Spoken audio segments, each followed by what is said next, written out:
Davis.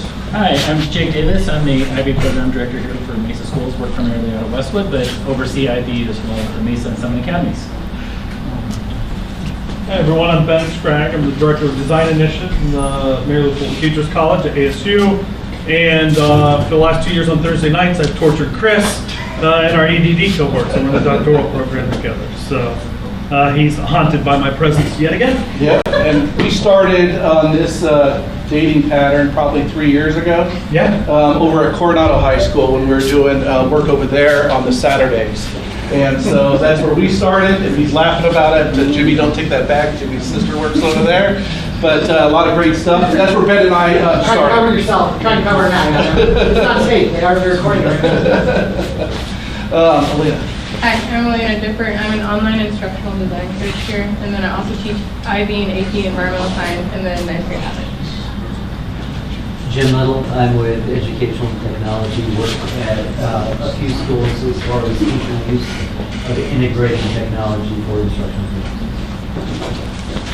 I'm Don Booth. I'm with the success team over the 600s, teaching math on the ALEX program, and of course part of the success team there. Ran now on area systems superintendent. Dana Hertel, 9th grade success team English. Shannon Jones, 9th grade success team math, the other element.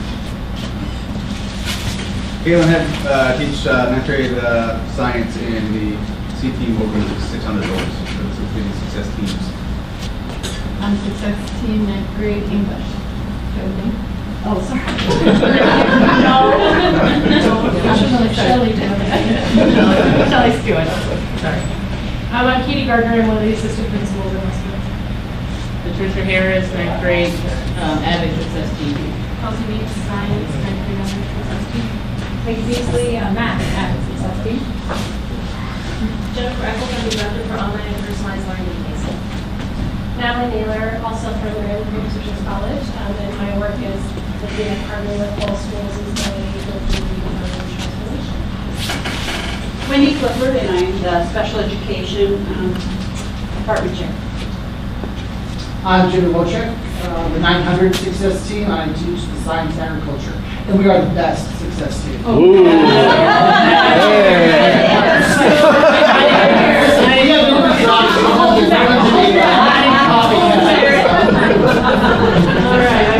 I'll throw the gym.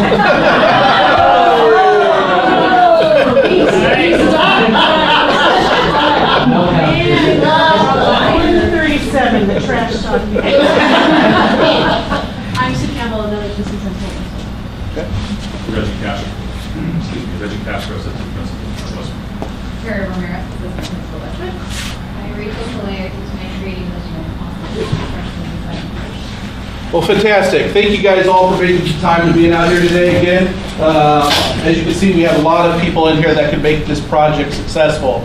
I wanted to start off by having the success teams. Okay, we have 3 success teams that are here at Westwood, and you've been in this program now for the second year now. I want you to kind of talk about who you are, what your purpose is, and some of your success that you're currently seeing as a team of teachers working with your group of students. Who would like to volunteer first? I think Jimmy wants to. He's ready to go, I think. Then they're just going to compare themselves to us, so that's okay. So, overall, is that what you want us to talk about? Yeah, just talk about your purpose as your success team. So it came to light a couple years ago that we were asked to do these success teams to bring these kids that kind of fall in that middle D to F range, that we were figuring that if they needed a little bit of support and develop a community within their school that would carry them to graduation, that they would graduate within 4 years, because they now have people that depend on them. They may not have the total support at home, and we were going to support that and build those kids, to build the camaraderie with those 90, 60, 75, however many we had, to bring them forward. And I think last year, with the way that the kids were selected, was an interesting way, and we've learned from that, not mistake, but we learned from that way how we looked at our kids this year. But last year's kids, we had a lot of attendance issues. We had a lot of lower grades, kind of lost in the system. But by the time we finished, and we compared attendance and grades and things like that from last year's team, attendance was higher here. They were not gone as much. We probably, out of our team, we probably had the same 3 that had habitual tardies or attendance, but the rest of them, it fixed the problem. They still, to this day, come and see us. They make time out of their day to come make sure that they connect with us. We've had lunch for our kids, and we've brought them back together because they do feel like they are now part of the family, and hopefully that feeling will continue for the next 3 years so that they do graduate on time. Because we still watch them. Like, we'll see them, we're like, okay, we hear you're failing this class, or you're doing this, and they're like, oh yeah, you guys, no, shut up, just get to class and make sure you're there and make sure you're passing. Because I think they need to be held a little bit accountable, and we're those people that are going to do that for them. So, overall, I think is there anything else you think? They're great. They have a body. Yeah. Where they didn't have one before. A lot of them do now. Okay. Percentage points on their grades. Lexile, I mean, I think we jumped 125 points in a year for their Lexile scores, and math. Shannon will talk more about that later, but I mean, we take them at 3rd grade and we get them, some of our kids are in geometry this year, in a year. Yeah. She got them from 3rd grade math all the way through to geometry. So those are some things we need to celebrate about too. So. Shannon, you want to talk anything about the data that you're seeing? Don and I, we work really closely together and have for many years, but through the ALEX program and the success teams, we had 97% of these freshmen who got their entire algebra credit before they entered 10th grade. That's fantastic. Great. 600 success team. We could say a lot of the same things that Jimmy has, and so I'm not sure, Jimmy, that the competition's really fair. We'd like to say we're ahead of yours.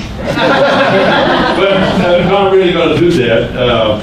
The big deal has always been, to take kids that have struggled in past years, identify them, and then when they come to us, support them in such a way that they become the kind of students we would see to be successful as they move on from our program. We're seeing last year, the same thing Jimmy was referring to, we didn't hand select the students, and so we kind of got students that were a little bit random in the way that they came to us. We had a lot of success, but we felt like that we could do a better job of identifying students that would flourish in this system as opposed to students who might or might not flourish in this situation. So we handpicked the students this year based upon reading scores and math scores and how they were doing in 8th grade. And we also hand selected them on the basis of, are they going to be with us? So we tried to eliminate some of the major attendance issues and behavior issues that might keep them out of the classroom. And we're just having, for lack of a better word, extraordinary success. In the kind of progress the kids are making this year. Now, we had great progress last year too, and we could say the same thing. That, every day we've got a group of kids that come by to see us from last year and are touching base, and that's really cool. We think that we're doing a better job this year, and that we're going to have even more success this year. The biggest thing that we're doing different this year is that we're able to really put some, I'm going to call it, for lack of a better thing, some pressure and some burden on the students that we couldn't put last year because they wouldn't be able to take it last year. And we're doing that this year. It's causing some growing pains in our students, but it's going to make them into really, really good students who are willing to persevere and who are willing to research and just take it a step farther. But we're making progress in that area. We're going to be better than that next year. Okay, fantastic. Kaylin or Shelley, do you want to add to your group? I think we have there's a Big difference this year than there was last year. The way the program was last year, we had 4 classes. This year we have 3, with a 4th class dedicated to building out study skills and doing the project-based learning between multiple topics or classes. We're doing a heavy push trying to mimic the success that our partners across the borough had last year with their project-based learning in our courses, which is helping to kind of flesh out an area that we were lacking in last year, which was a focus on like in-depth research that's cross-curricular. I think our strongest suit this year is with math. They're doing excellent in the ALEX program, and they're starting to make headway in their reading and writing skills as well.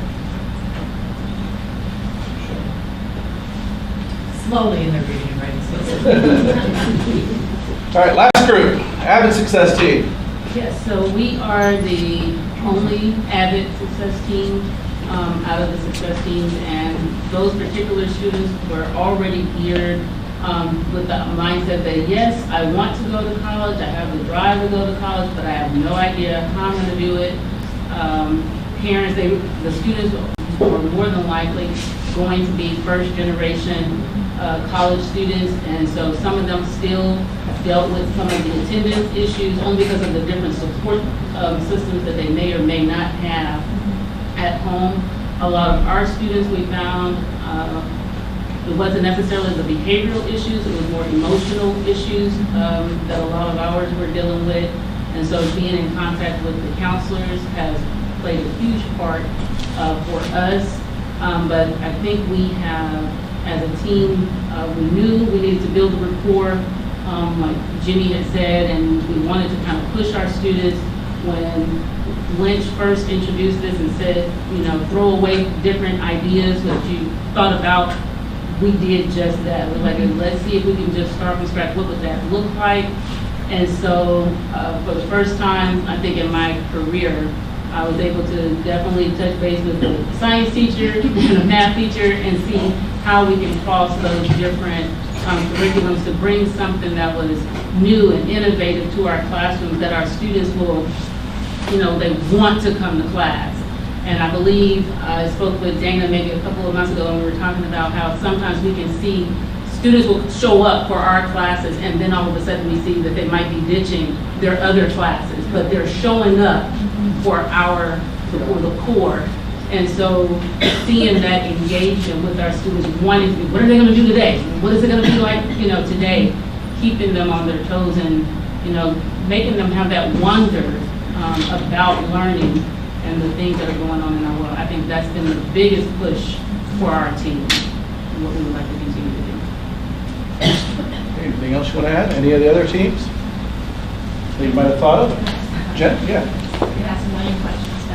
I heard a focus on relationships and some interdisciplinary, making connections to the content. Are there any other really intentional instructional shifts you've made in daily practice that are common among the teams?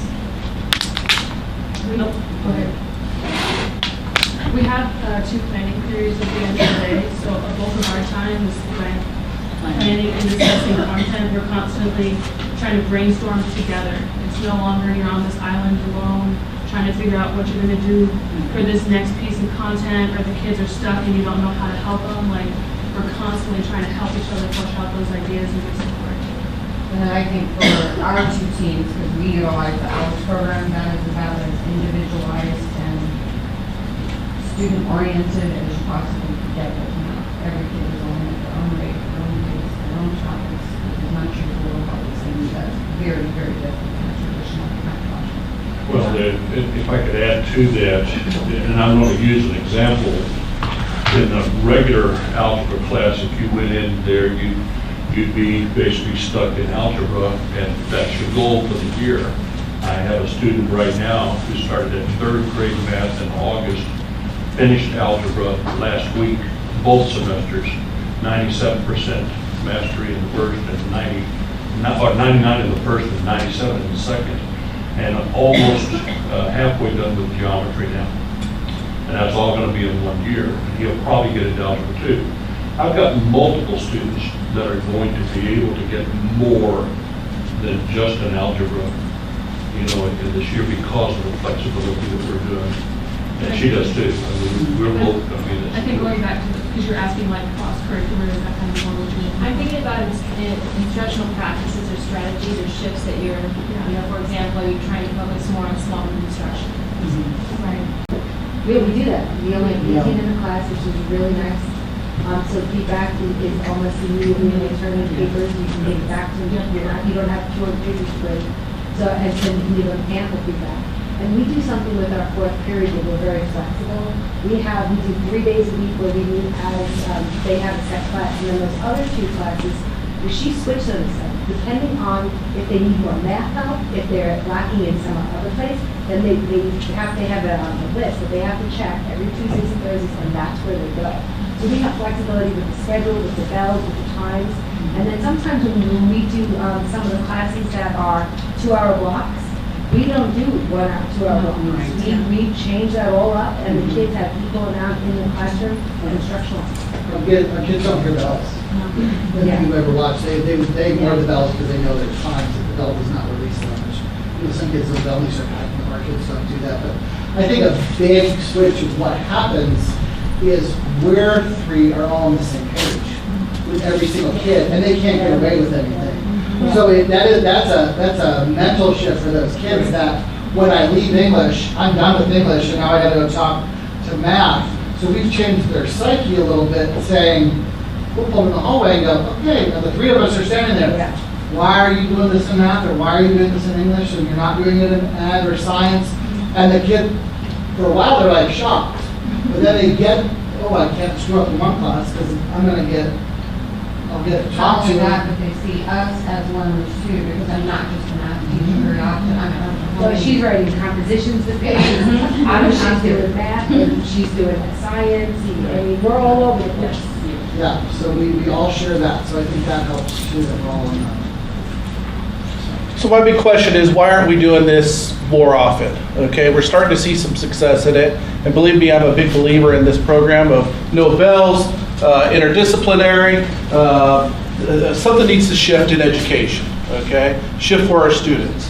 And so I've been designing or thinking about this idea of a 9th grade of academy where we have these teams of teachers. We have these 3 teachers that are working together collaboratively, seeing these great results. I'm going to be probably pushing for a 4th team this next year, studying it and taking a look at it. But the year after that, when a student comes to Westwood, that they're going to be part of a 9th grade success team, okay? Now, there might be some differences based on different programs that are out there, but, students in the success team, we're seeing with great results, better grades, the discipline, attendance, engagement, they're getting plugged in, okay? So why can't we do that? We need to look at education just a little bit more different, because we know the 9th grader is the most at-risk student at our school. Not at our school, but across the nation, right?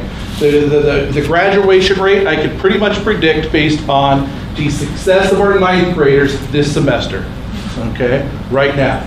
And if we're seeing a high success amongst your students versus students that are in the general population, why aren't we doing this, right? And so that's why we're just coming together and looking at it, because we're also seeing from ASU and Dr. Basile, her big push is a team of teachers that are coming around students, bringing in the community. That's why Marlo's here. Marlo came in at the end because she brings in those community members and wraparound services around the child. It brings up that whole child. And so that is our purpose here today, okay? That team of educators, but also we're going to be introducing the inquiry model at the same time about, in the first quarter. And I can still remember the day. I was up with Dr. Mallerwine. I was with, who else was I with? Mike Oliver. Who else was there? Jen, were you there? Okay, Jen was there, and we went up to Heber with Dr. Basile and just started looking at different ideas, right? And I didn't even know who Dr. Mallerwine was or some of the individuals that were in there, and we just had this ideation session about the future of education. And it really just honed in that we're already doing it with our success teams, these teams of teachers that are already out there wrapped around the student. And I was talking to Dr. Basile, and I said, hey, this is my vision, you know, is to have these teams of teachers, but also breaking down this big school that we have here at Westwood High School and honing it down to these different academies or these different micro schools on our campus based upon these great pathways that we already had. We have ag, we have advanced manufacturing, we have engineering, we have ROTC, culinary, the list goes on, right? What if we get services like the English, math, and science around that pathway so the students find the meaning, bring in industry leaders, community members, and have them start exploring what it's like and have meaning in their education. And she goes, that's a great idea, but I also want you to go see something I'm seeing down at ASU. I want you to go down and see Dr. Lindy Elkins-Tan and what she's doing in the Interplanetary Initiative.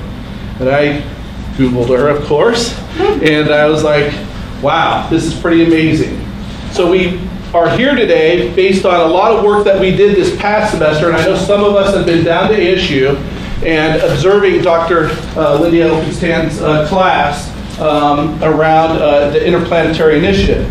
And it's a whole inquiry model, exploration type model, type of teaching that she's doing in her classroom. And so through that, it brings the great ideas of the success team, okay, the team of teachers, and inquiry, where students are doing this bottom-up approach to our learning, okay? We're not drill and killing them. We're not just filling them up with knowledge anymore. We're just not having them come into class and doing worksheets. We're doing an inquiry, formative way of exploration in their learning. So at this time, I'm very honored to have Dr. Lindy Elkins-Tan here to lead us on inquiry and how this could be built into the teams that we have here at Westwood. So let's give a round of applause for being here. Thanks everybody so much for coming. And you all are total experts at teaching. And I also have years and years of teaching. So I'm here to talk to you about this thing that we've been working on, but I want to do it in collaboration, right? I'm not here saying I know all the answers. You know, you guys know your kids. The stories I'm hearing are amazing. Maybe this will be a tool in the toolbox that's going to help us get down the road even further. A lot of times when we talk about inquiry, we're talking about some kind of method that makes kids more curious and they can practice answering questions or asking questions. The thing that frustrates me about a lot of inquiry is that's kind of where it ends. You know, you get them curious, they practice asking questions, but you don't actually practice answering them or stumbling forward in many steps toward the answer towards something. And so maybe it's got to be, I'm talking now to the camera, to Turner. Up on the screen you see him as a telephone icon. That's my son, actually. And maybe even 20 years ago, we started talking as a family, Turner and my husband James and me, about if we could make a change in the world that mattered, what would it be? And we kind of went through the standard things, you know, would it be like becoming a doctor and assuaging suffering? And that's really important, right? Or finding a way to feed people. We decided it had to be education. And it had to be something about education that was going to get us out of the industrial age and into the information age. I'm sure that many of you know that the stand and deliver kind of model of education and the whole way our public school system is set up is based on a Prussian model from the 19th century. And the whole goal of it was to make a compliant industrial workforce. And that's not what we need today, right? We need people who are out there identifying where there's an issue, feeling empowered to fix that issue, being engaged in their communities, understanding how to gather information. Information is everywhere now. It's not just us, the expert teacher at the front, kind of delivering the bits of information that only we know. You know, now there's more information on the internet than we have in our heads. And so what we need to do is give the kids the process and the tools and also the motivation and the hope, which is what you all are talking about here, the sense of having a family, having a group that matters, where people care about you, and where we believe that you can excel. And so we started working on this methodology, and our idea was, is there a way that we could teach people, or really that they could learn, because we would like it not to be education, the thing that's done to you, but learning the thing you do for yourself, in a way that trains people to learn better and better. So that then later in life, when they need to learn something, they feel really, really ready to do it. And that's what we set out to do. And we really came up with this inquiry model maybe 5 years ago. I've taught this way 10 times at ASU, but we have Turner and Carolyn will have to tell us the real numbers, but 4 years ago, we started a company, Beagle Learning, which is what you see up here with the logo, and Carolyn is a co-founder with us, and now we've got 8 people working in the company to make the software platform so we can do this at scale. We can do it in person, but we want to be able to do it really at scale too. And so Carolyn and Turner, who are here on screen, here we go, we kind of like hold the vision together, and we work on a lot of these things together, and we ideate and we brainstorm, and so I'm really happy that they're here today. Carolyn, how many institutions and classrooms and stuff? Yeah, 70 classrooms, and I believe 10 institutions. 10 institutions, 70 classrooms.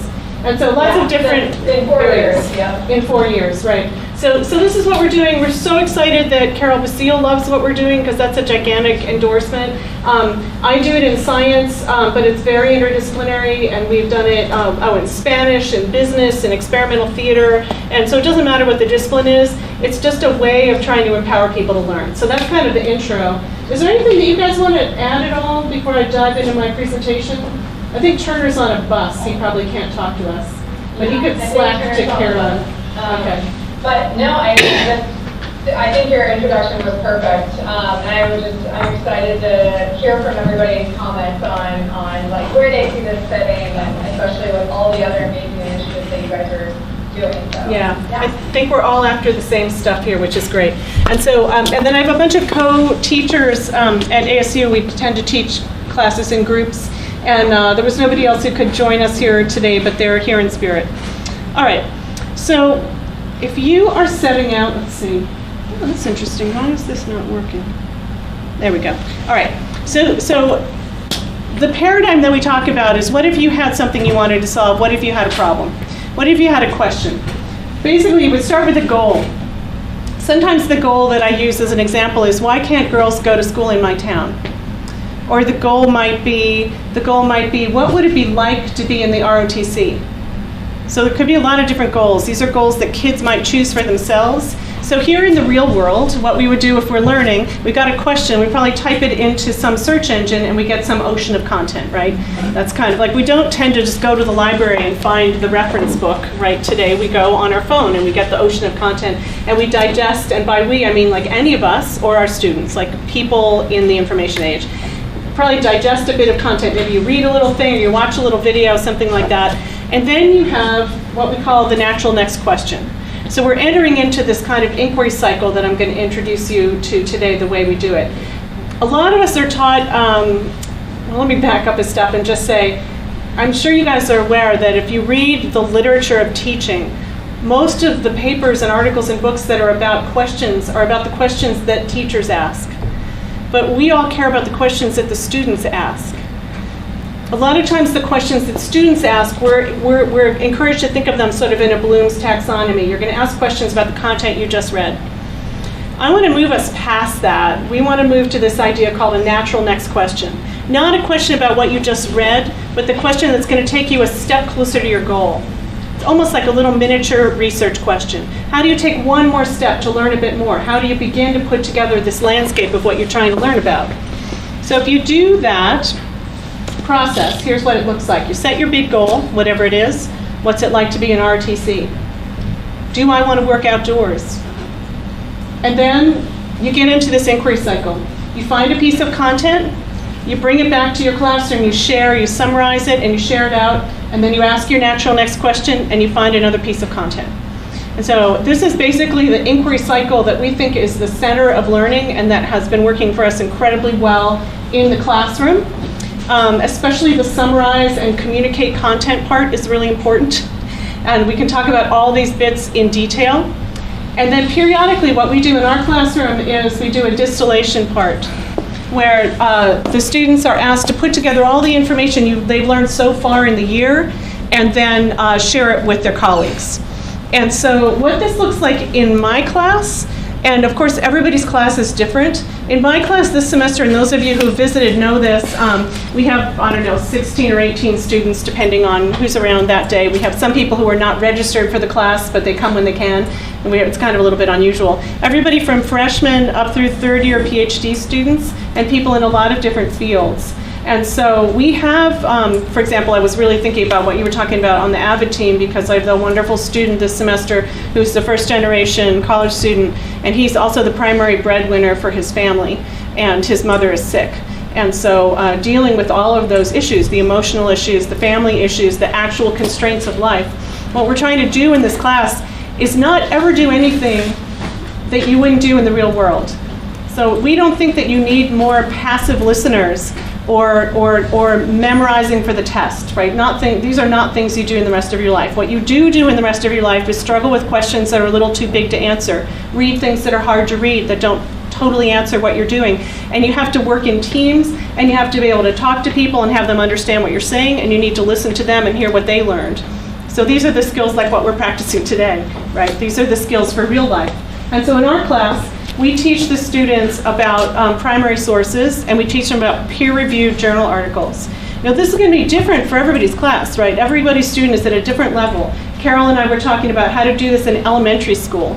Like, have the kids go talk to adults who might know the answer. How do you get answers in your world? Wherever it is you go for answers, that's where you go. In our class, you go to peer-reviewed journal articles. So all the students learn how to find them. All the students are willing to try to learn them, because we tell them right away, nobody understands everything they read the first time. We just want you to try. And then they come back in and they sit in a working group. And in their working group, which ideally is 5 people, 3 to 5, usually 6 is kind of too many. Do you guys find that's a good number? Like 5? What do you go for in your classes? 4? 4 is better? Yeah. 3 is a little brittle, because then if somebody's out, there's only 2. That's not so good. Yeah, I think 6 is too many. So whatever it is in there. And we have them practice. One person is the facilitator. That position rotates every class period. And the facilitator's job is to keep time and make sure everyone gets to speak. Their job is not to do the speaking. Their job is to make sure everybody else speaks. And then every student reports out on what they learned. The facilitator takes notes. And then there's another person we call the process observer, who lets the facilitator know how they did at the end. Because we also think giving and receiving feedback is really important. We're all professional critics. We're used to getting feedback and feeling kind of bad about it. And you all know, because I'm sure you try to do this all the time, how do you give a student feedback on their work so they feel like they're empowered and excited to make it better, as opposed to feeling bad about how it turns out? Well, we want them to practice that with each other too. And then they come back to the whole class and report out. And then we all ask our natural next question. And the way we do it in our classroom is, it really is your natural next question. What's the next thing you want to know about this? What's the next step? What's the thing you want to research for next week? You are guiding your learning. Carol says this is the ultimate personalized education. And so we write down all the natural next questions up on the board, and then we vote on them. And whichever question wins becomes the topic for the next week.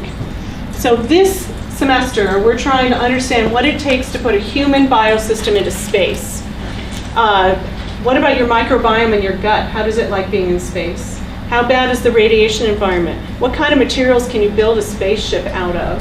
Is it possible to reproduce? What happens to human reproduction in space? What is the emotional state of living in small groups in a confined space? And so these questions, these natural next questions that would lead up to our big answer, go across all the different disciplines. And the students are guiding the whole thing.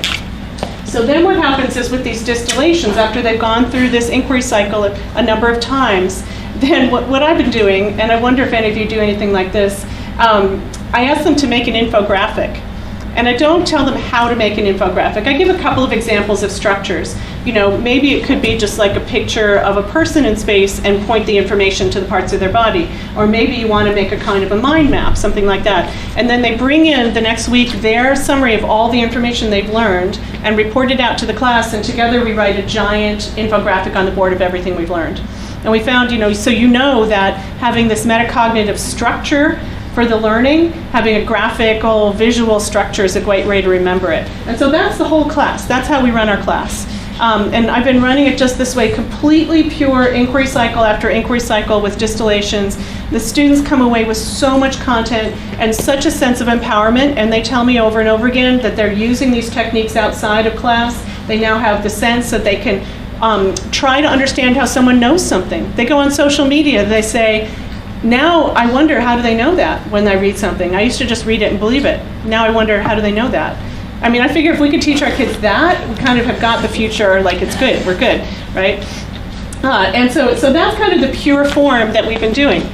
Now, most of our time is spent in this inquiry cycle, and there's so much to talk about in this inquiry cycle. Lessons learned, ways to change it, but this is one model, right? So find a piece of content however is right for your kids. Have them tell somebody about what they learned, ask their natural next question, and then go back and find more content.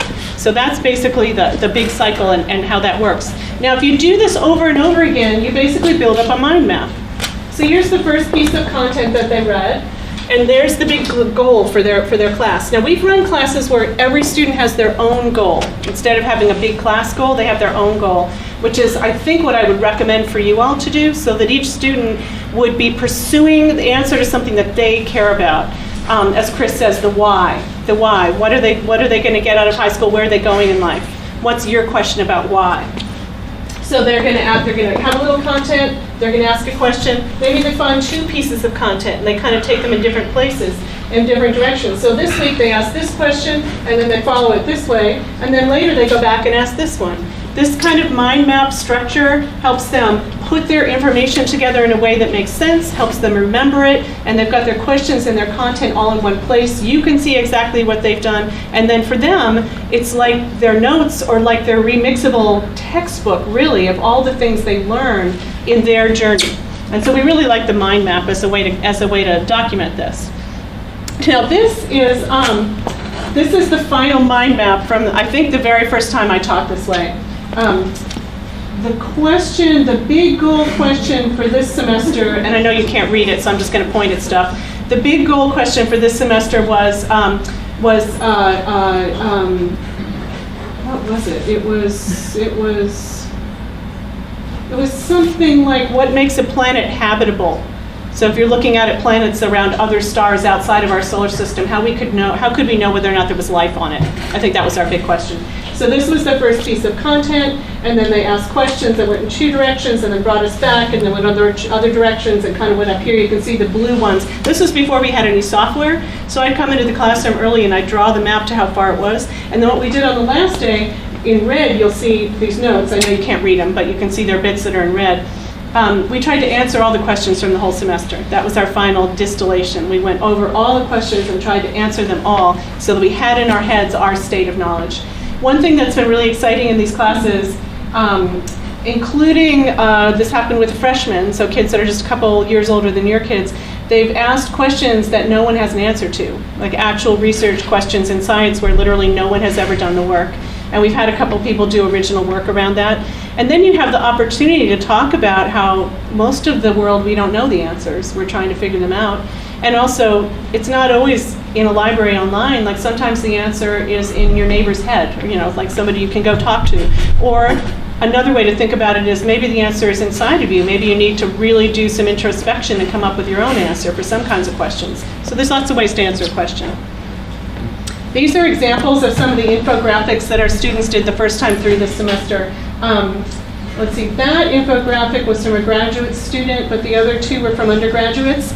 And you can see that they each picked a different way to put together their information. This was after, I think, 5 weeks, and we only meet once a week. We do one inquiry cycle per week. You can do it really different ways. This is just the way I've decided to set up this class, mainly because I travel a lot for a project I've got, and I'm really only on campus reliably on Thursdays and Fridays, so I teach on Thursdays. That's what I do. And you can see that they have put a lot of information in their own structures up on this information. And then this is a picture of them all coming together on the board to put the information all together on the board. This was a different class than this year, but this was the distillation they came up with. These are all pie-shaped pieces of planets and all the information that we found out about planets. this kind of thing makes me excited, and I wonder if it kind of speaks to you too. The sort of internalized learning that's happening and the way that they can put together their information along with other people's information. So that's the distillation. Here's our class this semester doing the distillation. This is the class that many of you visited. And then I want to bring up a couple of principles, like what has guided us to teach this way. I also I made some posters so you can put up on the board, because some of this we might want to refer to while we do some work later on. One principle that we try to conform to, one of our ideas, is that students should learn or research topics that are motivated by their own questions. Of course, that's inherent in the inquiry cycle, but you all know already from the work that you do that we all take in information and think about it much more deeply. It's the bell. I'm going to pack up. It's time to go. Oh, no, wait. Okay, it's not. Yeah. Oh, you don't do that. Okay, no, because I'm here with my heart and my mind. I'm part of the family. Students, please come to the front office. Rex Richardson and Braylon Palmer, please come to the front office. Rex Richardson Just and want to let Braylon them Palmer finish. to the front office, please. Yeah, so to the extent possible, to let the students really guide the learning.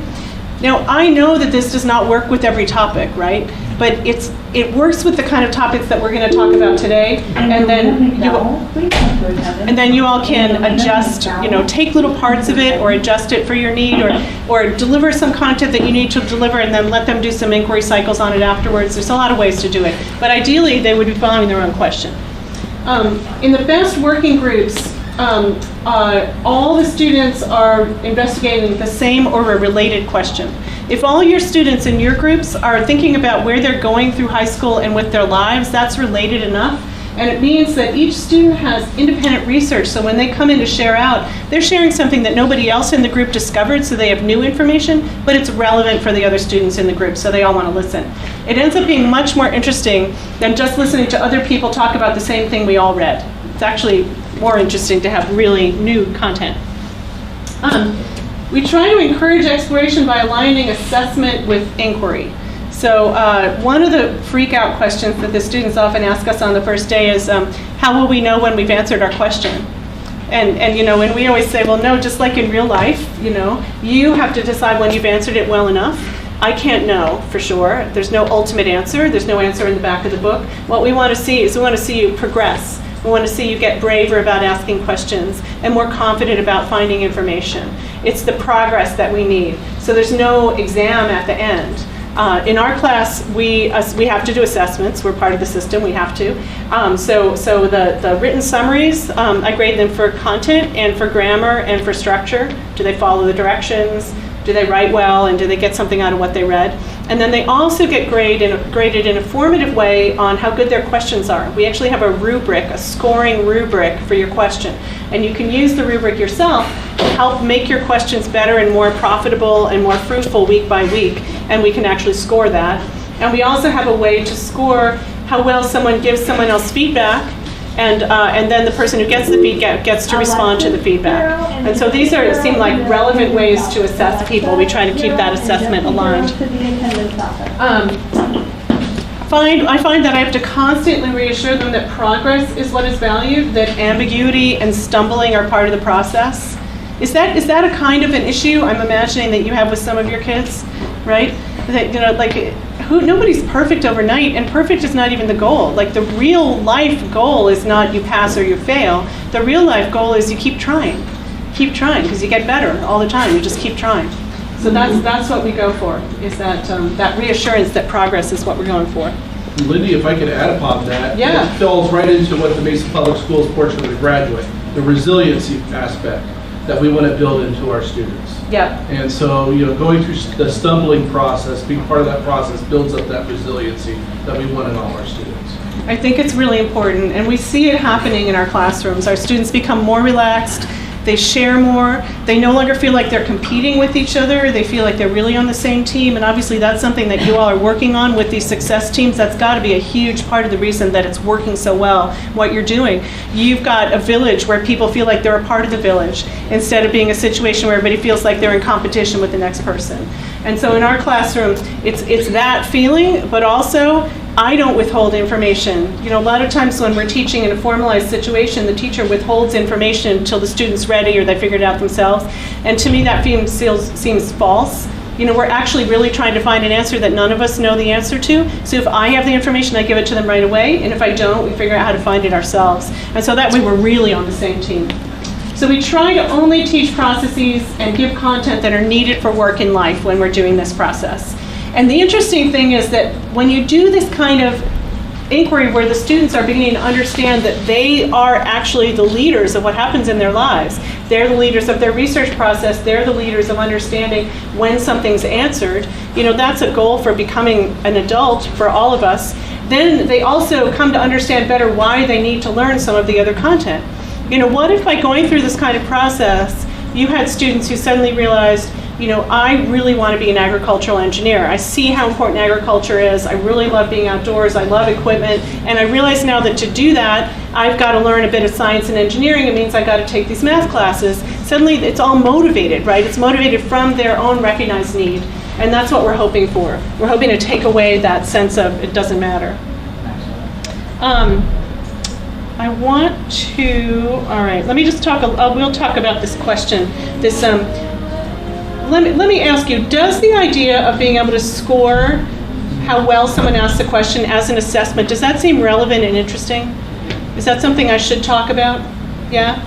Okay, cool. So we've been working all this time to figure out ways that we can score the things that we think matter, so we don't have to like do exams or do these other things that are really artificial. And so here we are again with our goal, and the person's read some content. We're going to talk about the natural next question. And the way we score it is called the Question Productivity Index. And Carolyn and Turner, I made even another new graphic, which hopefully you'll like. All right, so here's the natural next question, the NNQ as we call it. This is what the student asks. This is their question that they want to pursue for the next week. And so how can we know whether it's a good question or a bad question? Or should I say not good and bad? That's not fair, but like what could make it better? How could it be even more productive? Well, we have 3 metrics: scale, relevance, and articulation. And so scale is just the size of the step that they're taking. Sometimes you can ask a question, very often you can ask a question that is way too big, like it would take you a lifetime to answer that question. That's really great to recognize, to begin to recognize what's hard to answer about that question is that the answer is too big. And you can always take a giant thing and make it smaller. I worry about kids who don't know how to make a giant thing. If they only know how to make little tiny things, it's hard to build up. So help them understand what's a reasonable sized step of information to do in whatever amount of time you're giving them. So that's scale. And so it's kind of a Goldilocks problem. You don't want it to be too small, you don't want it to be too big. The next one's relevance. You can think of it as, is it pointing right toward your goal, or is it kind of pointing off somewhere else? And I drew it here like vectors, so you mathy people among us will totally get this. There's so many questions that we are genuinely interested in that don't in the end lead us toward our goal. And if we just stop and assess that for a minute, it's incredibly powerful. And you can use that in all parts of your life. And the last one is articulation. This is how Turner does articulation, like as a bouquet of different arrows. The question would be, would everyone in our group understand this question to mean the same thing? There's a lot of ways you can write questions where it's really ambiguous or it's vague or the words aren't right and you're not going to really understand it. And this Question Productivity Index is a great way to get feedback from other students, help them read each other's questions and give feedback and then give a response to a feedback. It's really great practice with this. And then people just get better and better at asking questions. And we found that the students do care a lot about the quality of their questions when it's their questions that they're following. We've seen it really work, which is great. And I would say that kind of like your stories about how your kids are coming back and checking in with you because you've become an important person in their life and this is like a home base for them. We get student evaluations at the end of every semester. And every semester that we've taught this way, the only complaint that we got is that the class time is not long enough. And that is not a complaint I ever got before in my career. And so I feel like it's a good step. All right. I want to talk for just a minute about what day 1 of a new class is. And then in just a couple more slides, we're going to have some exercises to do together to try to move forward the possibility of using this in your practice in a way that is going to be helpful and feel right for you. So on day 1 of a new class, And again, like this is language that I've written for you guys. Obviously, we have to kind of figure out how we would say it to the students in a way that they're going to be able to hear it. But I think that one thing that's really important to talk about is the problem of relevance in education. Why are content and process in education not the same as in work and life? Isn't that kind of basically the question we get all the time? Like, why do I have to do geometry? I'm never going to use geometry. Why do I need to learn about verb tenses? Nobody cares about verb tenses. And so the points that I always make are, the one I made earlier, our educational process was designed to make a 19th century compliant industrial workforce. But now we're in the information age. And now what we need to do is we need the tools, we need to learn how to think, and we need to know the breadth of human endeavor. So if you don't know that people have worked on all these different things, then you can't know what's possible for you, either to use as tools or in places to go in your own life. In this new major, we are launching a new major in the fall, which some of your students I hope will be interested in when they're ready. It's a 3-year Bachelor of Science called Technological Leadership. And the idea is that you learn what I consider to be like the reading, writing, and arithmetic of the current day, which is computer programming, positive team psychology, writing, presenting, math, and physics. And so it's not that I think that they're necessarily, for those of you who do calculus, like going to take derivatives or integrals, but those ideas are a broadening of the human brain. They're a kind of language that I think people need. So I talk about that. But then you have to learn to use them in your own way. And so this kind of education is really a big bridging step between the content in classes that might seem irrelevant to understanding how to use them in the direction that you're going yourself. Then I start by explaining how to learn, giving them the inquiry cycle, like what are the steps we're going to take. So if it feels scary to just put a big question out there, like what would it be like to be in the ROTC, or do I want to be an agricultural engineer, or any of the questions that these kids get asked, those might seem like giant scary questions, but the point is that if you have this inquiry cycle, you just take it one little bite at a time. And each bite, we know that bite's not going to be quite enough, and the other one is too much, and it's not quite the right question. You're going to keep adjusting and learning, and it'll be imperfect every time, but gradually it'll build up to this big state of knowledge, and they'll have this powerful tool. So we're no longer in the world, not word, of memorization and multiple choice tests, and we're practicing for real life. That's what I tell them. When they say, oh my gosh, how are you going to grade me, or how am I going to know if I'm right, or what if this isn't the right question? The answer is always, it's probably not the right question, but you're going to learn something from it, and then you're going to move on to a slightly better question or a different question, and you're going to keep trying, because that's how it is in real life. All right, so Chris, when we talked about the goal for the semester that you're hoping a lot of these teams and their students would use, I think Chris said, like, what's the why? Isn't that what you said? And so I kind of expressed this here, like, what direction are you going in your life as a purpose for doing this in the classroom? And everything that I talked to you about today at all, and especially from now on, this is so I do a lot of work in space exploration, and this is what NASA calls a WAG, a wild ass guess. And so this is my WAG. I'm trying to put something together that might resonate and give you a starting point. It's not that I think this is the answer or the right thing, right? So this is just like, think of this as a placeholder to get us thinking. So imagine that you started at the class and got the students a little bit into this process and a little bit more comfortable. And then in a week or two, each of the students selects their own question that they are going to pursue for the year or for the semester or whatever the amount of time is that you want to do this. It could be, what would it be like to run a business, or in what ways can we work outdoors, or what do I learn if I go down this particular path in the high school, where do I end up? Some question like that about the why and the where am I going. And you all are going to have to figure out the right wording for these things that I'm saying, but maybe you kind of get where I'm going with this. And then you begin to put them into this inquiry cycle. And so, and I made this into a poster that we're going to put up. But here's an idea for a possible course plan. This is the way that I might start this course if it were me teaching it today. And some of this is stuff actually that Turner and I have done together, especially the values question. I feel like so many of our decisions in life come from our values, and a lot of us don't really think about values. We actually did this with 100 high school teachers in Tanzania one time. And another time I did it with all of my faculty at Arizona State University in our department. And so it's a pretty flexible thing, and we might even want to try it a little bit ourselves. So think about our values, and then think about what matters in the world to you. What do you care about? You know, with the reassurance that it can change over time. One question that I've always hated is, where do you want to be in 3 years? Where do you want to be in 5 years? Do you all love that question when people ask you that? And so I hate that question, because I always feel inadequate, because I don't really have an answer. And then I feel like I'm supposed to know something that I don't know. And so I think a really important thing to reassure people all the time is that almost nobody knows today what they want to be doing for the rest of their lives. Almost nobody stays doing the same thing for their whole life. But the point is that you should be thinking all the time, what matters to me and what are my values? Like practice, it's just practice. Let's practice thinking about this. So let's choose a big goal for each student. Let's have each student choose one. I was very nervous when I asked a classroom full of undergraduates to each pick their own big goal question for the whole semester.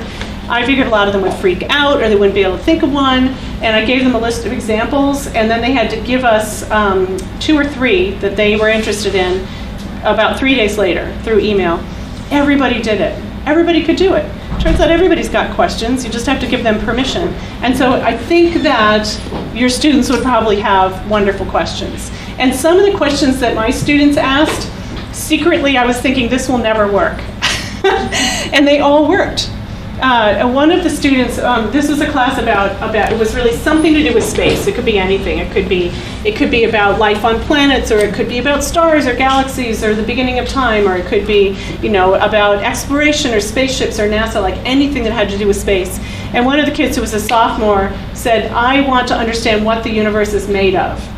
And and I'm immediately going to, oh my gosh, dark energy, dark matter, quantum physics, how is this going to work out? This is a kid who doesn't know all this math and physics. And he immediately figured out that he could read papers about experiments instead of about theory, and he could learn about it. And he totally followed this question the whole semester and learned a huge amount and did this incredible report out. And so it was a little reminder to myself not to try to undervalue what other people can do, because they can all do it. And so they came up with great questions. So imagine that the student's question is, what is a military career like? Then what I was going to suggest is that you give a little bit of scaffolding to go through the semester. So maybe in the beginning the structure might be, why does this interest you? What are the exciting parts? Get them to start thinking about the many reasons they could be attracted to something. It could be the topic itself, or it could be the reputation of it, or the prestige, or it could be the location, or the methods, or the purpose. For me, it took me until I was in my 40s, I kind of wish somebody had really asked me to think about this, to realize that the thing that I'd been searching for through my career was the culture of the place I was working in. And that matters a lot more to me even than what we're doing. I want to be on a team where the results are bigger than from the individual. To me, the team culture is everything. So I kind of love these success teams that you guys are talking about, because I feel like I would have really thrived in that setting. And so helping people think about what it is that works for them. And then they could do some inquiry cycles about that, 2 or 3. Ask a little naturalness question, go try to find out some answers, try again, another question. And then I suggested maybe think about, is there anything about this direction you're thinking about that seems impossible to you? This was Turner's idea, actually, which I think is really brilliant. Analyze your emotional response.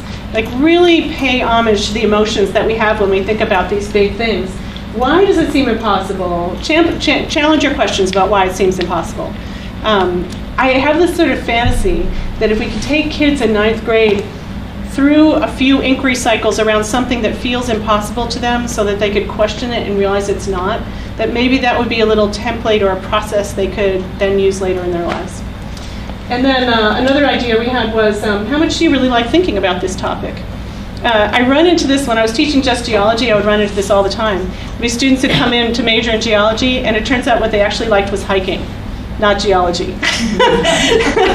And so I was talking to a class about that one time. I was like, well, sometimes people, they really love to just go trekking, and then it turns out when you stop at the rock outcrop and you take samples all day, and then your backpack weighs 50 pounds, and you carry it back to the lab, and you work in the lab for 4 weeks. I had a student coming to me afterwards. She goes, I think I just like trekking. And she changed her major, actually, because it turned out that she didn't really like thinking about it more. It was more of a fantasy than it was a reality. So this is an idea, and I don't know what Chris thinks about this or any of the rest of you about how this kind of structure could possibly work in the classroom. And so I was going to suggest that we then, that's all that I wanted to talk about, and you guys have been really patient, lovely listeners. to a person who keeps saying, don't lecture, lecturing is bad. Well, I'm done. And I thought we could do some exercises together to try to move things forward for the year. And I have some suggestions about what that would be, but do you want to break in? Yeah, let's get into our success teams if you don't mind. Let's have a group that's right over here, I think would be good. One over here and one over here. We have some posters and some Post-its that we have. We got some pens. And what I would like to do is think about your study skills type class that you have right now, that fourth period one. You know, once or twice a week, you know, how can you fit this inquiry model in regards to, you know, envisioning pathways that there are here at this school. Like I talked about, you know, using the 9th grade academy possibly as a launching point for 10th, 12th grade academies here, and for students to kind of discover the many different programs that are here at Westwood, okay, through inquiry, all right? So, for instance, the ag team here will be pretty simple. It'll probably be around ag sciences here. But what would it look like, you know, in regards to college with the added success team? The 600 team might be a blend of both of those things. But think about, you know, the big question that you guys would want the students to go through and what that inquiry cycle would look like, all right? So I'm going to have, if you don't mind, Ben and Natalie join one of those different groups too to kind of assist with that process. We have Jim, Elena, and Rachel, if you could assist because you have a different viewpoint through your department with Ed Tech. Belcine, if you don't mind jumping in with Mr. Booth's group right here, kind of helping out with this group. And Jen and Marlo, if you don't mind just splitting up a bunch of different groups as well, and my APs. What would that big question look? Let's kind of take a stab at it. Is that right? I think it's great. Let me add one thing, and I also want to invite Carolyn and Turner to speak up. If anybody's interested in this values exercise, I can talk to you about how we do that. I would also suggest that when you're thinking about this big question, you might start by thinking about outcomes. What do you want the students to end up with at the end? What are you hoping that they're going to learn? And one thing that we always like doing with outcomes is give everybody some Post-its. And so don't be sharing them at first, but write down an outcome per Post-it and then put them up all on the board someplace and then clump them up. And that way you learn a lot more evenly about what everybody in your team thinks. And so that's a suggestion. You might want to start on working on your big question, like Chris says, by looking at outcomes. Turner and Carolyn, do you guys have anything you want to add? I don't. I think you've been an awesome job of presenting. I'm excited to get on the video, so I don't want to keep anybody, but Awesome. Yeah. Okay, thanks.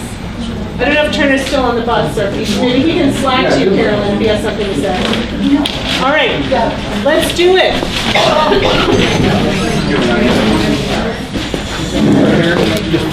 Those are just for you guys to use as reference, and so we could tape them up if they're helpful.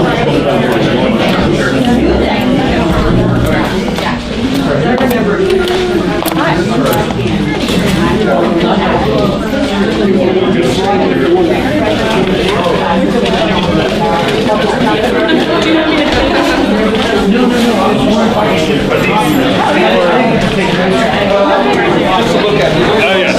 Okay.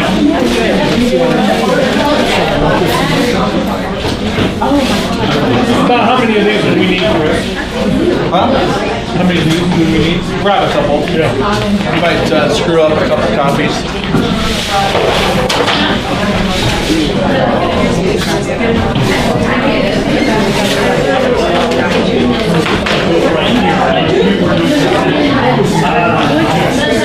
No, I know. You're rotating that? I'm going to put the inquiry cycle up there so they can see examples. There we Is that a go. good one? I can do the one without the words. Yeah.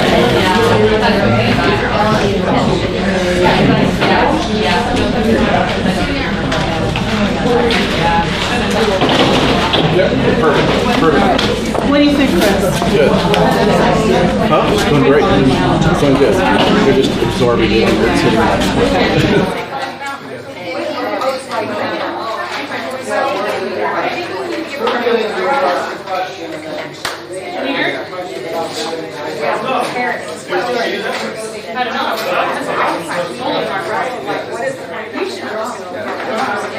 That's not what this is.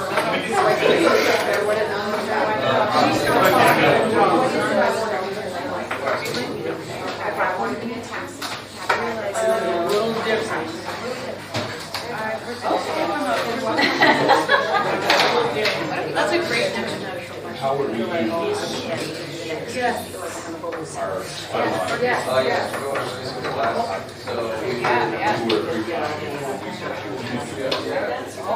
I'm not worried about the growth of the actual. I'm worried about I like this. Okay, so what if we did for our freedom? Inquiry or questioning? We do education. And then like having kids. That's not everybody. I understand how that would write the questions. They have their own knowledge work. Right. that our kids The problem with that, you're the one directing That's probably the best question to ask. Is are the outcomes of this still going to be over to the same standard as everybody else? Still going to be everybody else? That's the whole point. How is that? You're grading your questions to make sure that they're not too hard. The max good or Yeah. Because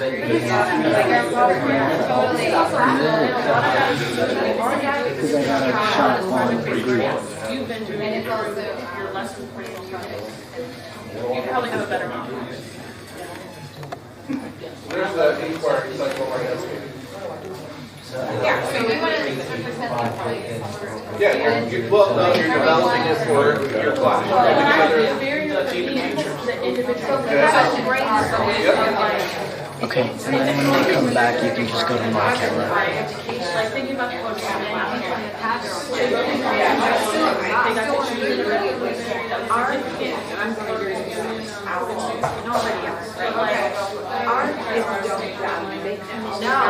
they're not learners. They're not students. They're not learners. So I want to. But that's not necessarily an inquiry. Just telling kids to go what is not necessarily inquiry. What is that? So yes, we are doing something. And they start meditating to what do I what is the job of our money? Like how can this help me?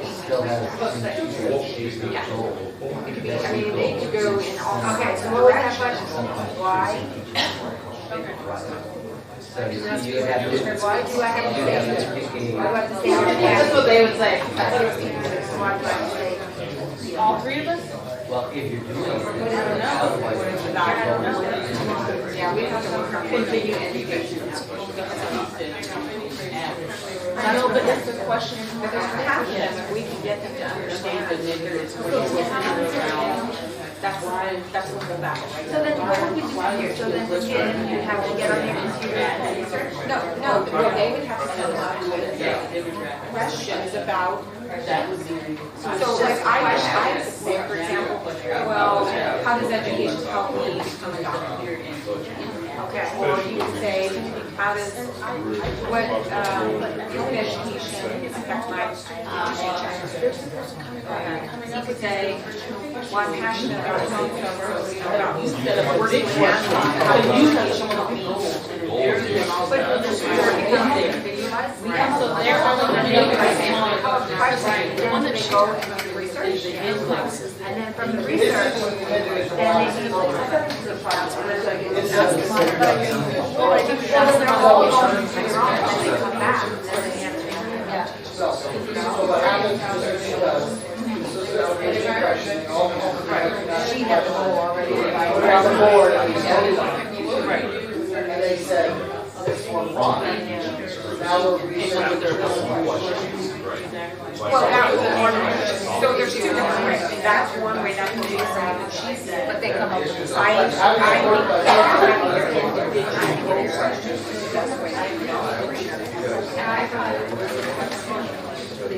All right, guys, let's take a second here because I think we're all in different areas. What questions do you have right now? Thanks for the Yeah, so I think we heard different things. One part is that we're supposed to have one question that every kid attacks together in groups, whereas others think it was more of a, we have a general overriding question, but each kid gets to go in their own particular part of that goal or question. And then come back and teach it. So the where we're at class. Okay. What's your guys' question? Are you guys along the same line right there? Are you the same confusion? I think we was there. Something we were trying to understand is in Setting a big goal, and if students are coming up with natural next questions, are they also coming up with a big goal? How do you keep them on target? Are we kept the same? Are they kept the same standard, or teaching science standards as other teachers are outside of the success group? Should we get questions for everybody first? Yeah, let's do that. So there's some fuzziness. Okay. As far as how. I think we're in the same machine we were pointing at where we want them to be going for, like what this overall question was going to be, but I have no idea on how to actually like implement that in regards to the classroom and in regards to this new system and what we're supposed to be doing in the classroom vis-a-vis like standards and everything else. Right, so for the standards and stuff, you guys are going to have to, I don't know the answer to that, that's up to Chris. I think this is like not within. Yeah, so it's not within the content. You have your own classes. You have the English, Math, and Science. We have that study skills class where you talked earlier about doing the project based, a couple days a week.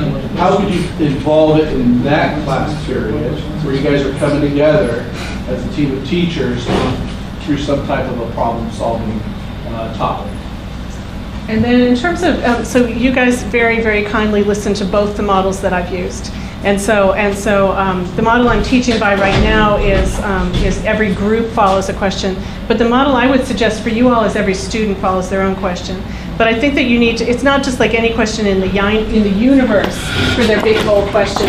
Like you need to define something like, this is about your educational future or your work direction or whatever the right way to say it is. And then every student picks their own goal, but because every student has their own goal question, like what would it be like to work in the military, or do I want to be an agricultural engineer? Because they all have their own goal question, but it's all about careers and futures, or however you want to put it.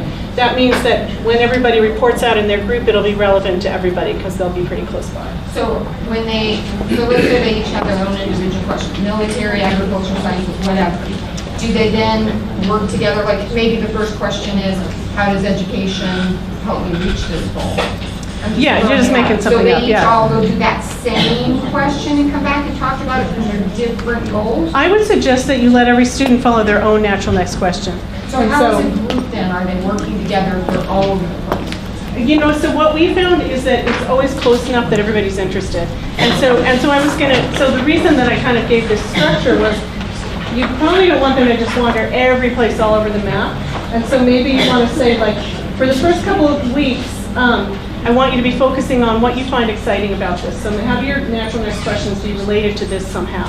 So those are the guiding questions for this. Like guiding topics, maybe. Guiding topics for them to kind of come up with their goal and their next question. Yeah, because it's got to be, if we don't, with high school kids, especially the ones we deal with, we're not guiding them a little bit. You have to have a scaffold. They're not going to know what's going on. They're not going to know what we can do. So I would suggest something like, say, this whole unit is about your educational future and your career future.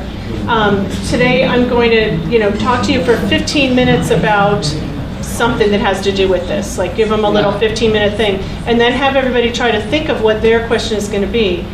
The ROTC question or the whatever it is. They're like, I want to work outdoors. How do I do that? And then you can say, ask your natural next question within this topic. So we were just talking a little bit, but we would, in our mind, maybe do something that's a little more guided the first semester, and the second semester do another question and let them go on their own because now they've worked through it and they know what we're looking for. My only suggestion about that is that your students might shock you with their readiness to do it.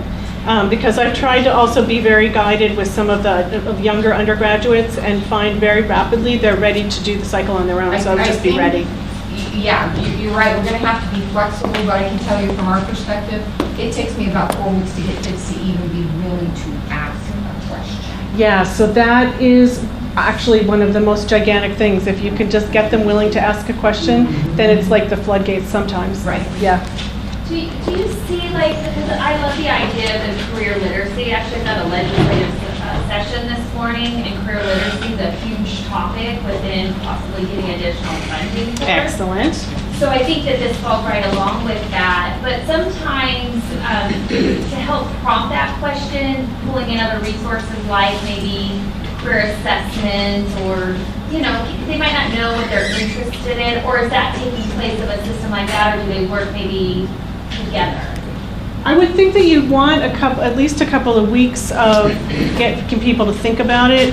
Like you could do the values question, right? And then you could do a career assessment, and then you could read about, I remember as a kid I asked for my mom, where in the encyclopedia is the big list of careers so I can pick one? And she's like, that's not actually how careers work. And so, you know, have some people come in and talk and like get them thinking and then have them choose their goal. So yeah, like you said, like that scaffolding to get to that question and then guide them. Does that make sense? Is what I'm saying making sense? I think when people think, and this is where my mind goes to, it's an either or. Right, that's it. The inquiry is teaching all the content, and I know teachers were like, oh, wait a second, there's content that has to be taught that complements Exactly. that foundational It complements it. Yeah. And if you bring it in kind of right at the right moment, like just in time, oh, they're getting to this point where now if I tell them about this, it's going to make sense and seem relevant.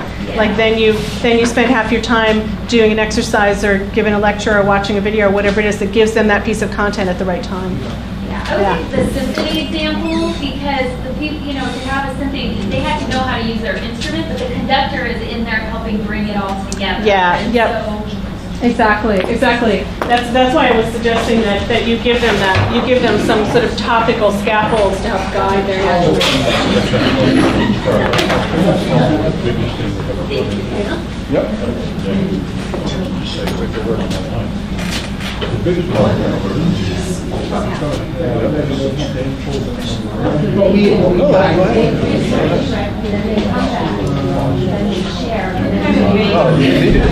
They do.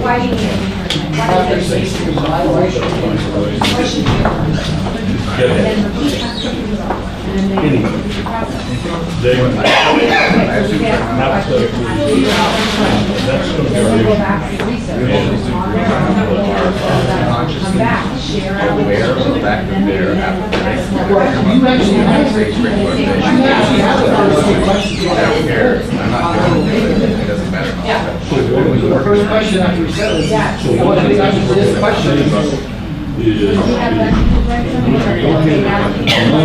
Now, which one applies to just the board? Eventually, yes. And the end, then you create students who really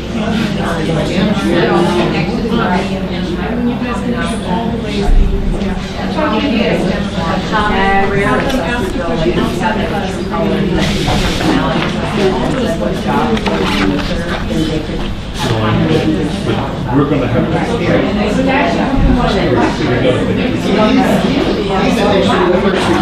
We're going to tell them, why is this interesting? What are you excited about? Or whatever. And then this brings for next. And the next one is there anything about this, the very first question that guides them? And then again, once we get to here, they want to know more about this topic, and then off they go on. Right, exactly. And then once they read it, how much they like thinking about this topic or whatever, we will change a little bit, and then off they go. That's the passion right there. Always answering this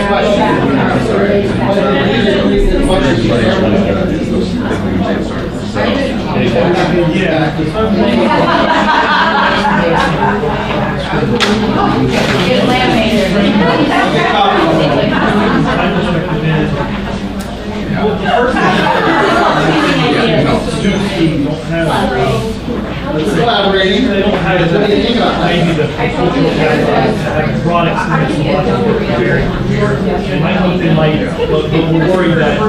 You see that? I don't have any challenges. Almost the judo strategy of the things they think they can be. So then start with what would happen in order to. So you get to play in the totally hypothetical world of this is our have the space where we're living in a new reality. Yeah, we're beating each other. I was trying to figure out. I was trying to like. And now you get the waitlisting where I'm thinking like, I look at kids, oh, I want to be in sports. Oh, I want to be in sports. They should have that. That's how I do that. So, in that situation, like, well, I want to be a chef. Chef. When they talk about YouTube, 16 people watching chef. What does that require? What would that take? So you can use that with any possible thing. Just play with the space of them, just play with the language of what could be real in order for us to be able to. Well, maybe, what I'm hearing maybe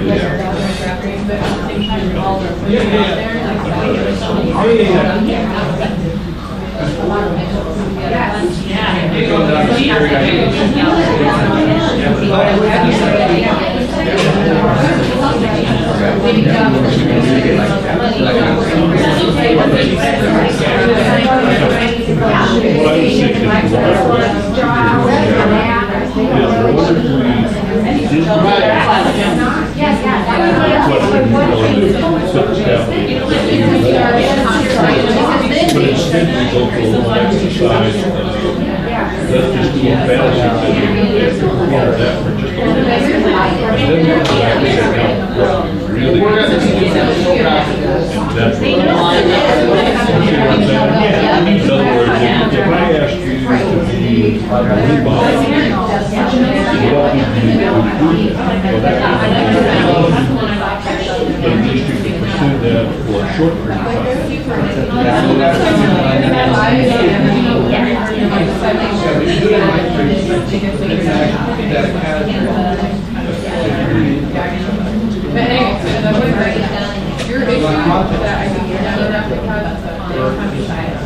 So if you're telling me you're looking for what you need, whatever colors you need, and we're gonna have to find out a way We're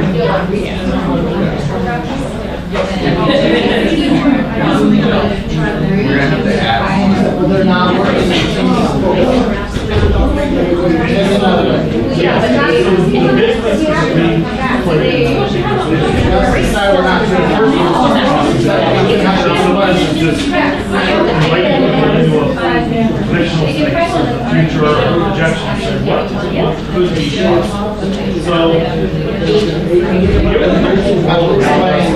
You are part of your group. That's not what you work. Somebody made this job. Everything around us is a job, right, in some way. So maybe another question is not the job, what interests you, right, so that the people guys, not what careers. I think there's something that's kids the idea that you're not interested in anything is fiction. I think that's an answer that's telling you something, but it's not telling you actually, right? Like, it's impossible that you're not interested in this institution, school, and school half the day is with you. But what is interesting, and then that reality versus not, and then I think the question I would ask you though, kind of what I would say to them is, what do you want to be? What do you need to happen in order to become some other thing? And maybe we really don't see kind of guided through that process. And then, no one's saying you have to so then the time that we work on to more minutes, and then we'll have a discussion closer as we what did you do? We'll come back together and start talking about identifying that space-based skills. And having your teams come up with that information question.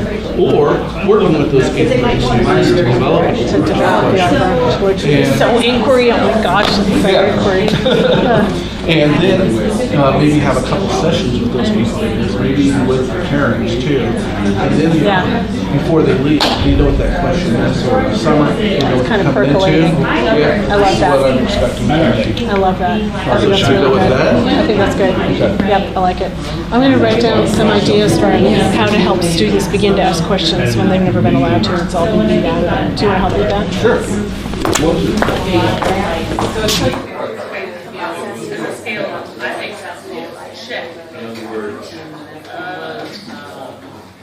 Just like with Shannon, in the skills and research, when he was saying, was how many jobs are out there? Now, we should real life applications. Shannon covers that really well about like, when you go to high school, this is how much you make, you go to community college, you make this much. College, you make this much. I think, based on what you just said, I wish we could do that being starting to zero. I think that I don't think sure. Why does it feel like we're going to do this right now? Is that why you're going to do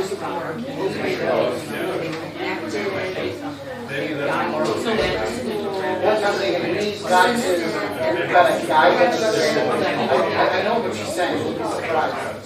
But here's we talk, the kids we deal with are lower achieving kids that have been captured by the teacher, they don't get the attention by the teacher, they're kind of they're not going to be up for forward and taught. very antagonistic in some Junior high. Right, yeah. No. That's exactly what I'm saying, the teachers are inadequate.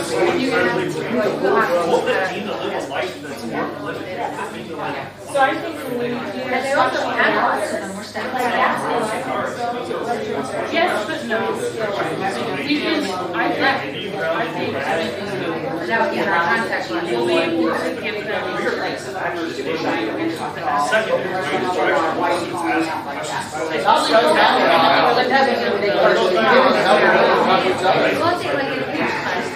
we do everything else. Okay, so I don't know. And so if these kids In order to do research, in order to ask questions, you have to you can't ask questions. This is useful. There's a lot to the right. We have to have an eye, have a heard, what to look for. something else there. They don't even know policy, because they can't even have an idea. You have to pass around. Yeah.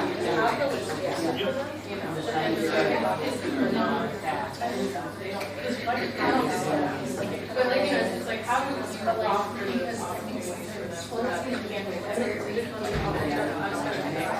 Yeah, that's a great question. And I know you're not only jump back to this that quickly. But to get into this inquiry at some point, and this is like the larger system answer, as a student, this is they're going to get actually Not till the end. Because I think that's what allows them to maintain the context of the discussion, because that's where they're going to their junior high, like. So you almost need to have in there, they almost need the content discussion. It's not that hard. Yes. Even an infographic, that's, to me, that's really, like, they did that fine.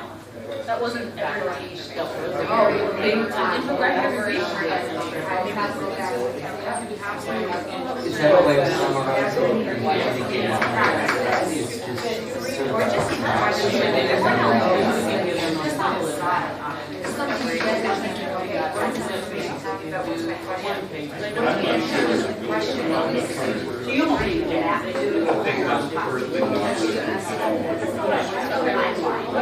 I guess what I'm worried about is the amount of time it's going to take to get to this. I think, we know that this year's summarizing information has been hard. Well, maybe we can't go into that.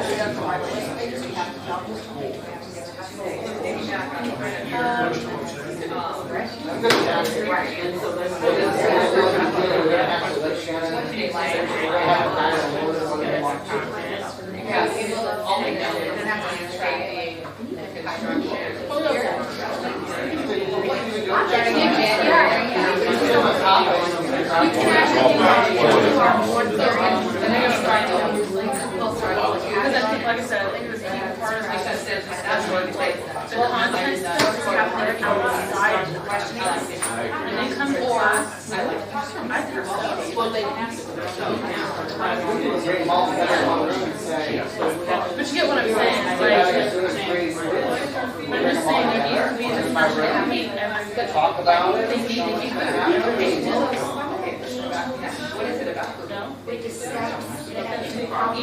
Or is it actually? Or is it actually squares and puzzle and all that? Oh, yeah, yeah. And then they have to come in.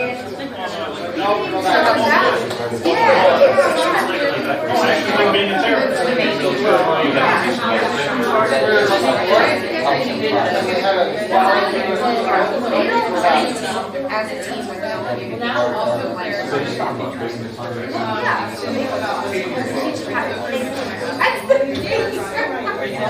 they just want us to be they just want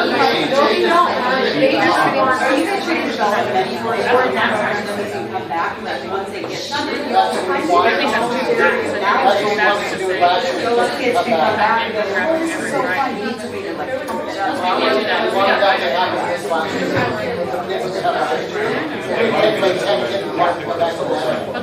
in an ideal world, that's how it should be. I'm thinking about doing this.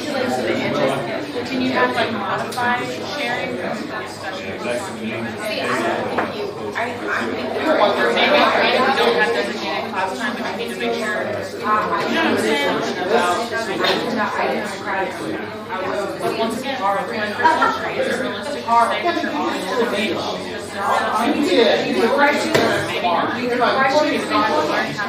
maybe not. But I know this is when I show them what I expect them to do, they model that. But I think just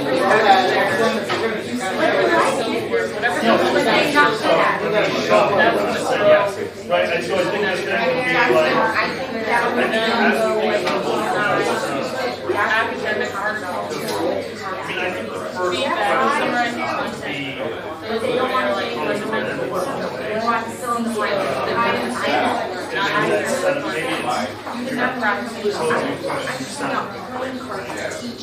So for us, that we're writing. Every day for 2 hours. by the end of this term, I want you to have. Are we going to be taking care of it? I know, but I'm already facilitated. They have to do research. They have to do research. I want you to define what it means to Okay. be like. And where you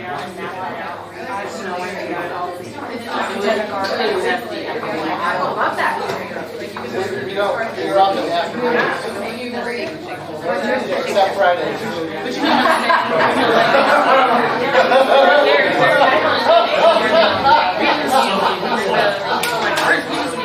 Monday through Thursday, they start at 4 o'clock. which is something in my mind, so I personally would want to work with someone. I have a one-page paper. And then I think a one-page paper. We already have the trust in kids. Yeah. We let each other down. You get better. They're doing that because they're already undergraduates. you might not. I'm just saying they've done what they needed to get their they're not done what they needed. We're out there cleaning environments and they're like, Like I said, in my mind, infographics was like. Did you get that? Yeah. Did you? No, this is about a different one. Let me come back. Yeah, things have been blowing up. Yeah, I know. I just listened to it. I'm all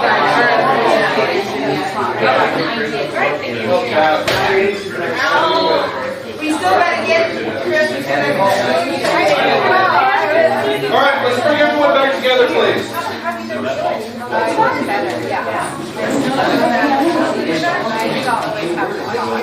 right, let's bring everyone back together.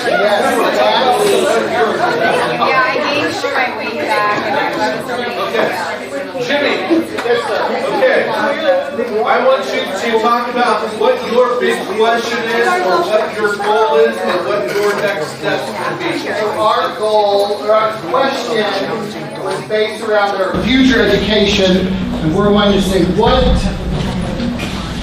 what is the value of staying in school after you're required 16 years old, basically?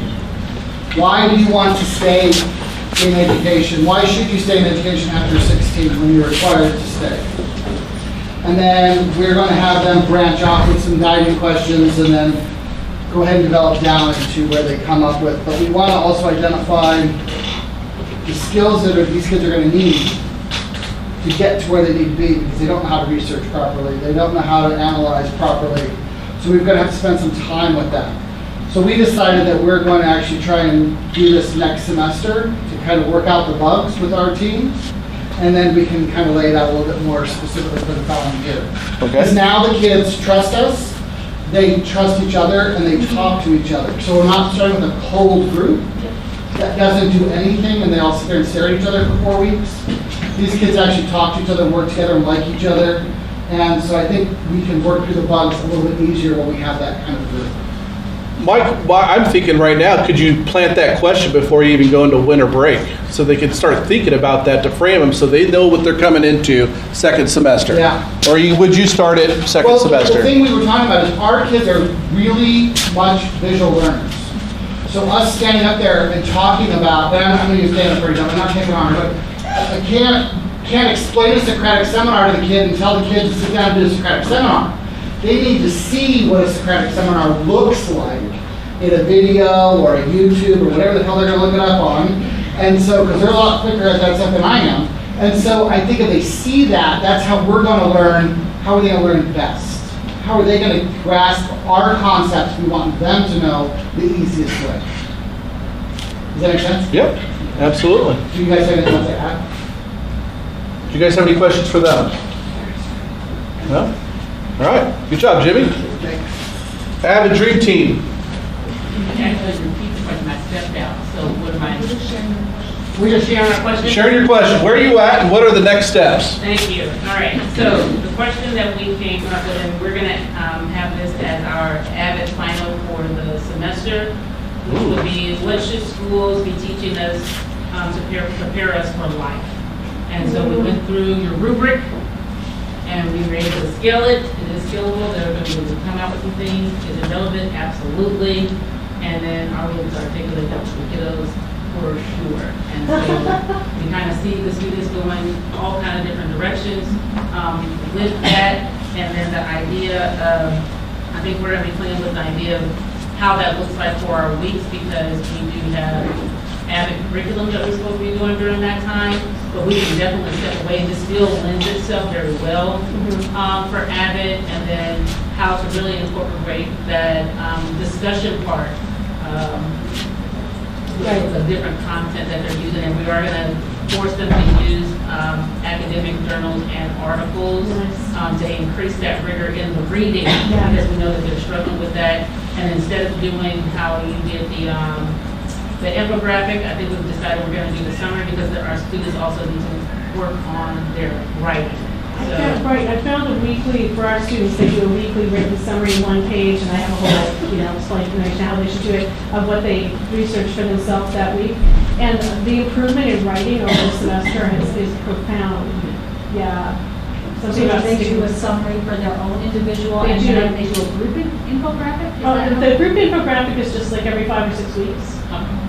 As a summary of what they learned through 5 or 6 inquiry cycles. And that's the whole class does the infographic? Yeah.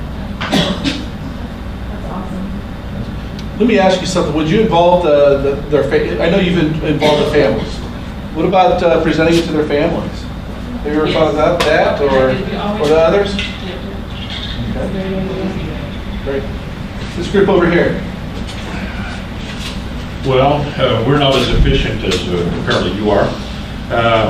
We had already planned before this event ever occurred, to go through a career concept, a career pathway with our students. That was going to be the project that we were doing this next semester, and it still will be. Our difficulty that we're running into, and the goal, of course, is, you know, if you could be anything, what would you want to be? You know, what would make you happy? And it's that the whole idea of, you know, if you like what you do, if you love your job, if you're really not doing any work, you're not going to work every day, you're going to do what you want to do.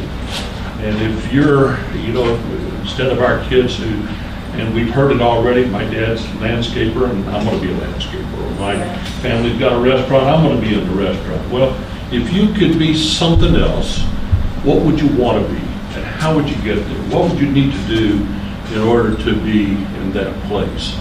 And so that's where we're going to go with this. We're going to use that as the overarching idea is who do you want to be? And how are you going to get there? And then I think that there's included in that, you know, what kind of resources are available to help you get there? Or, you know, what is it that, what kind of people can you lean on who will help you get there? And who can I call? Could I pick up the phone and maybe even just call a business, you know, and ask them, you know, I'm thinking about getting in your field. Would they talk to me? You know, and the answer is probably yes. And we want to know. We want to help them ask the questions, not just of us, or not just of, you know, people we might bring in, but go find the answers and then come back with the answers and deal with the questions. You know, with the group as a whole, and hopefully open eyes of others, and so they can see the possibilities. So it sounded like you're asking some of the natural next questions yourself. I wonder if the students will come up with the same ones. Like, important to give them that freedom too. We were asking those questions right now. Yeah. We were asking the questions of what about our apathetic students who are going to have difficulty even wanting to ask the questions? Yeah. How are we going to get them to buy in and be a part of this? Because we have some.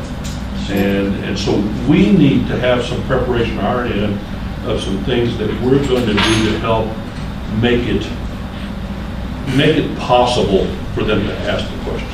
Yeah. And so we've been already thinking about some of that, and we don't have the answers yet.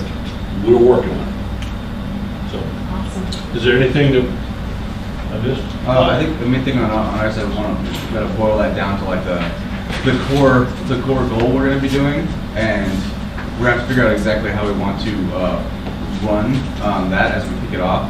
We may have to create like a framework or like a schema that we were talking about that is a backup plan if we run into problems like with the students not engaging, but definitely allowing them to do the next questions by themselves first, like have that there for them, and then maybe give nudging if we need to. Seems really smart. What kind of primer to get the fire going? You know? I actually sat through a conference for a national speaker who works on a lot of that stuff, and he said stop asking them what they want to be. That's a very overwhelming question, and they don't know what they don't know, which is part of the inquiry process. So he said you find it with what's the lifestyle you want, and you'll get. And I practice it with my own 17-year-old and his friends. Because I was like, what are you going to do? What are you going to do? Well, what's the lifestyle? Well, I want the Air Jordans, and I want this, and I want that. And then all of a sudden, it gets those wheels turning for those other questions that they become of how they're going to get there. Yeah, we actually talked about that here already. I think it's important, though, also to offer them a metric besides money. You know, so this is why we really like to start this with values. And because it could be that just how much money you make is not actually the thing that's going to get them to think more deeply about like what actually gives you passion. Something else may be important to them. Yeah, because I think I did that with a group of students, with just lifestyle. That's just one pathway. Yeah, but for then sure, the kids went to, I just want to have a loving home. I love that. I want state stability. I love that. Like there were some and there were messages that and things that their lifestyle wasn't about money. It was just about having love. I love that. Right? We're pretty sure that most of our kids haven't thought about any of this very deeply. And that's what we want to do, is create the thought process. Create I want to do with y'all too, it sounds really challenging. Ben, you have The only thing that might be added for my team, and I've only bought with big abstract questions, but as I said, like, not quite on the verge of like midlife crisis, but this is a really interesting thought of like, if you could be anything, I think this idea of like, what would you want to be, even as you've talked about like all these different careers, it's not what like the fixedness of what you would want to be, it's almost like, where would you start? Yeah. So implying even in this language, like building in for this, as we say, like, I just think about that question for students, like, what do you want to be? What do you want to be, as though that's a fixed thing, is like, you're likely going to be many things. Yes. In lots of different ways to many different people. So some of this is like, what direction do you want to start in first? And then I think those questions of values and lifestyle are really fascinating, because how do those influence the journey of like, what's next, or whatever permutations? I love that. It's more about being a human being than it is about being something like a title. Yeah, that's gorgeous. I love it. So we have some questions. You asked the question, Dr. Jones asked about over there, helping students start asking questions. And we went through this whole list over here, and the last one was to create that norms of behavior for welcoming other people's questions. And how does that look like? What does it look like? We call it the family feud type atmosphere. You know, when someone says a question and you're like, Good answer. that was Good answer.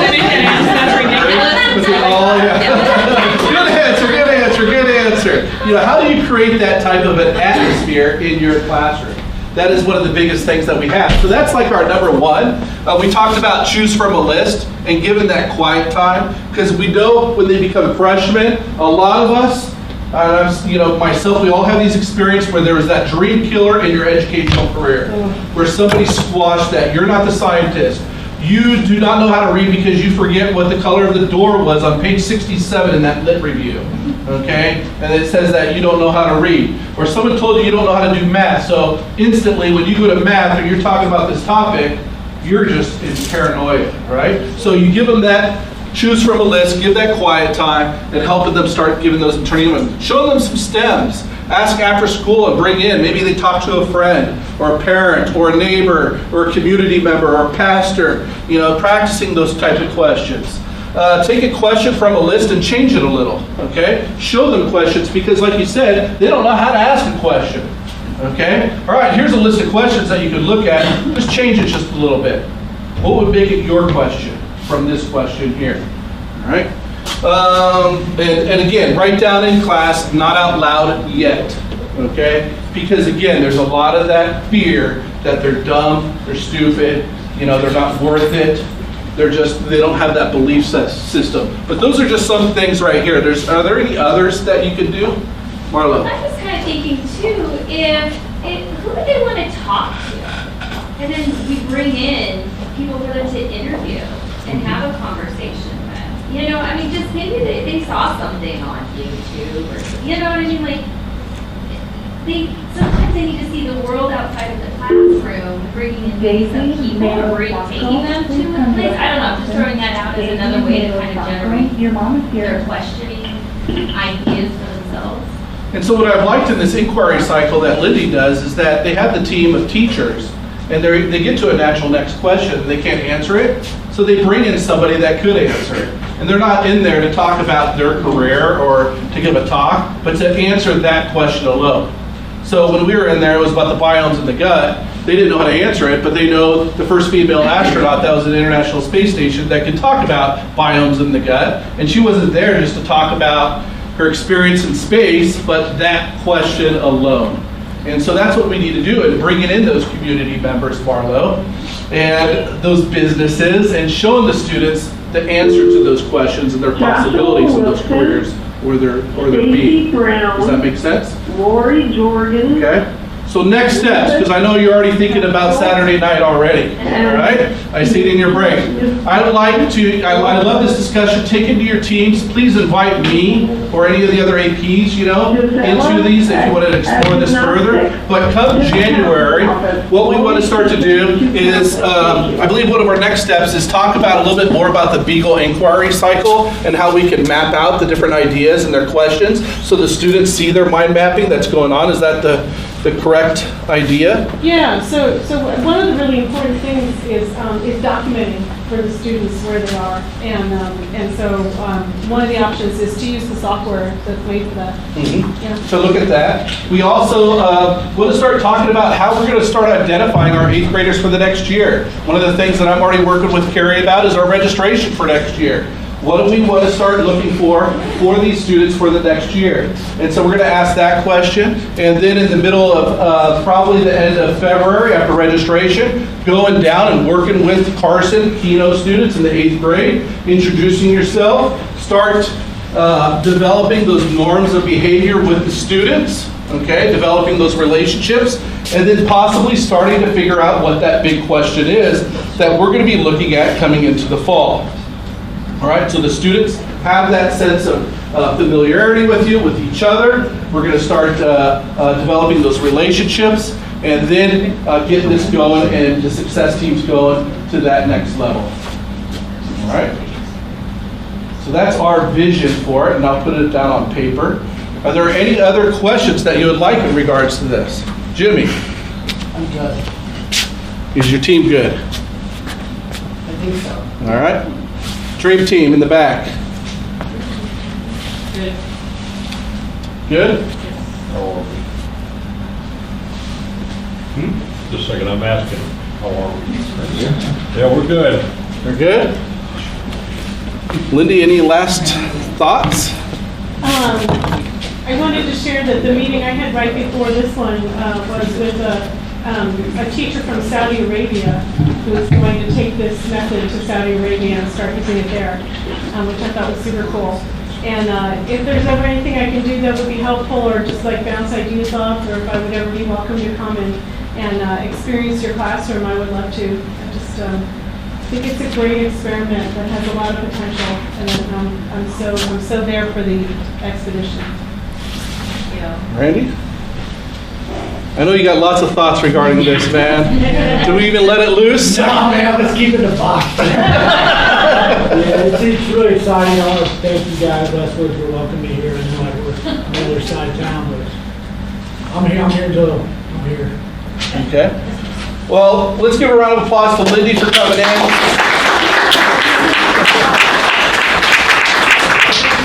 I thank you guys all for coming in here today and letting us drop this seed onto you with regards to this inquiry cycle. We're going to continue this discussion, but thank you guys all and have a great weekend.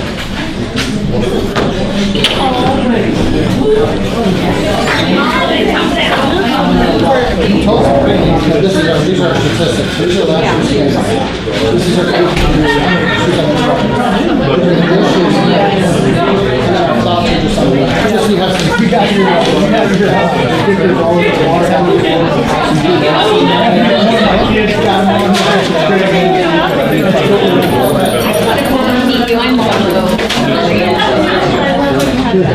Alright, I'm just gonna squeeze it out, pardon me.